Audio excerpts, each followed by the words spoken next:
अस्सलामुअलैकुम dear viewers. Salahuddin Ayyubi का शुमार उन तारीख़ी नावलों में होता है जिन्होंने उर्दू अदब में इस्लामी तारीख़ को नई रूह बख्शी। नसीम हिजाज़ी अपने नावलों में सिर्फ़ तारीख़ बयान नहीं करते बल्कि पढ़ने वाले को उस दौर में ले जाते हैं जहाँ तलवारों की झनकार, ईमान की हरारत, मुसलमानों की अज़मत एक ज़िंदा हकीकत बन जाती है।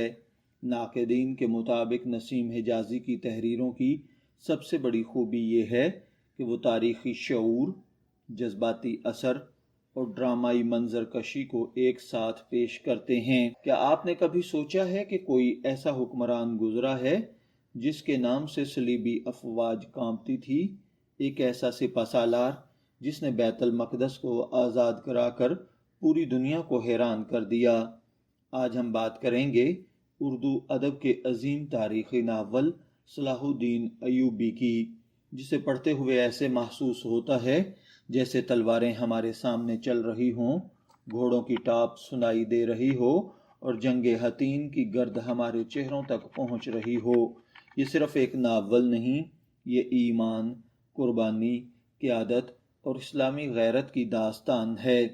नसीम हिजाज़ी उर्दू अदब के उन नावल निगारों में शामिल हैं जिन्होंने इस्लामी तारीख़ को नावल की शक्ल में ज़िंदा किया।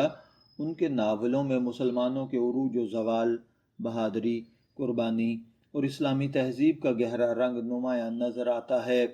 सलाहुद्दीन अय्यूबी भी उन्हीं शाहकार तख्लीक़ात में से एक है। ये नावल हमें उस दौर में ले जाता है जब मुस्लिम दुनिया इंतशार का शिकार थी, हुक्मरान ऐशो इशरत में डूबे हुए थे, सलीबी अफवाज मुसलमानों के मुक़द्दस मकामात पर कब्ज़ा जमा चुकी थी।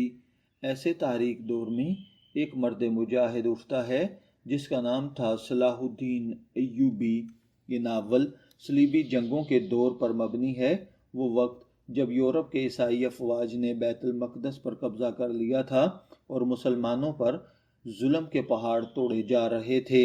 मुसलमान फ़िरक़ों और सल्तनतों में बटे हुए थे, कहीं इक़्तिदार की जंग थी, कहीं साजिशें, कहीं कमज़ोर हुक्मरान और कहीं ईमान की कमज़ोरी।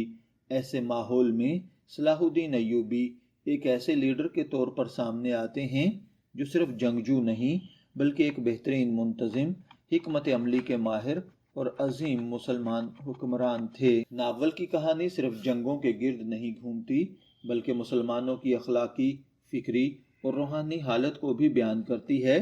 शुरू में हम देखते हैं कि मुस्लिम दुनिया कमज़ोर हो चुकी है, दुश्मन मुत्तहिद है जबकि मुसलमान तकसीम हैं। सलाहुद्दीन अय्यूबी बचपन ही से गैर मामूली सलाहियतों के मालिक दिखाए गए हैं। उनकी शख्सियत में शुजाअत, दयानत, आजिज़ी और दीन से मोहब्बत नुमायाँ हैं। जैसे जैसे कहानी आगे बढ़ती है, सलाहुद्दीन मुख्तलिफ़ महाज़ों पर कामयाबियाँ हासिल करते हैं। वो सिर्फ़ तलवार से नहीं बल्कि अपने किरदार से भी लोगों के दिल जीत लेते हैं। नावल का सबसे शानदार हिस्सा जंगे हतीन और बैतुल मक़दस की फ़तह है।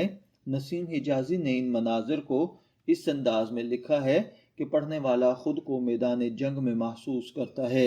जब बैतुल मक़दस आज़ाद होता है तो वो मंज़र कारी के दिल को हिला देता है। ये सिर्फ़ एक शहर की फ़तह नहीं बल्कि मुसलमानों की इज़्ज़त रफ़्ता की वापसी महसूस होती है। सलाहुद्दीन अय्यूबी को नावल में एक मिसाली मुसलमान हुक्मरान के तौर पर पेश किया गया है। वो बहादुर हैं मगर जालिम नहीं, वो ताकतवर हैं मगर मुतकब्बिर नहीं, वो फ़ातिह हैं मगर रहम दिल भी हैं। नसीम हिजाज़ी ने ख़ास तौर पर इस बात पर जोर दिया कि असल ताकत सिर्फ तलवार में नहीं बल्कि ईमान, इत्तेहाद और किरदार में होती है। सलाहुद्दीन अय्यूबी दुश्मनों के साथ भी अखलाक से पेश आते हैं। यही चीज़ उन्हें दूसरे हुक्मरानों से मुनफरिद बना देती है। इस नावल के अगर अहम मौज़ूआत पर बात करें तो उसमें इत्तेहाद उम्मत, ईमान की ताकत, क़यादत और कुर्बानी जैसे औसाफ नुमायाँ हैं। नसीम हिजाज़ी की सबसे बड़ी कामयाबी और ताकत उनकी मंजर निगारी है। जब वो जंग का मंजर लिखते हैं तो कारी के सामने पूरा मैदान आ जाता है। जब वो जज्बाती मकालमा लिखते हैं तो दिल कांप उठता है। उनकी ज़ुबान सादा मगर पूरा असर है। वो तारीख़ को खुश्क अंदाज में नहीं बल्कि एक ज़िंदा दास्तान की तरह बयान करते हैं। नाक़दीन भी इस बात को तस्लीम करते हैं کہ نسیم حجازی تاریخی ناول کو عوامی سطح پر بے حد مقبول بنا چکے ہیں۔ تاریخی ماحول کی اس میں بہترین عکاسی کی گئی ہے، زبردست کردار نگاری ہے، عمران افروز پیغامات اور شاندار مکالمے ہیں۔ یہ ناول اسلامی تاریخ سے محبت رکھنے والوں کے لیے، بہادری اور قیادت کی کہانیاں پسند کرنے والوں کے لیے، ایمان افروز ادب پڑھنے والوں کے لیے، اردو ادب کا شاہکار جو لوگ جاننا چاہتے ہیں ان کے لیے صلاح الدین ایوبی ضرور پڑھنا چاہیے، کیونکہ یہ ناول صرف ماضی کی کہانی نہیں، آج کے مسلمانوں کے لیے بھی ایک پیغام ہے کہ جب قومیں ایمان، اتحاد اور کردار کھو دیتی ہیں تو زوال آتا ہے، اور جب یہی چیزیں واپس آ جائیں تو تاریخ بدل جاتی ہے۔ ڈیئر ویور، صلاح الدین ایوبی ایک ایسا ناول ہے جو صرف دل نہیں جیتتا بلکہ سوچ بھی بدل دیتا ہے۔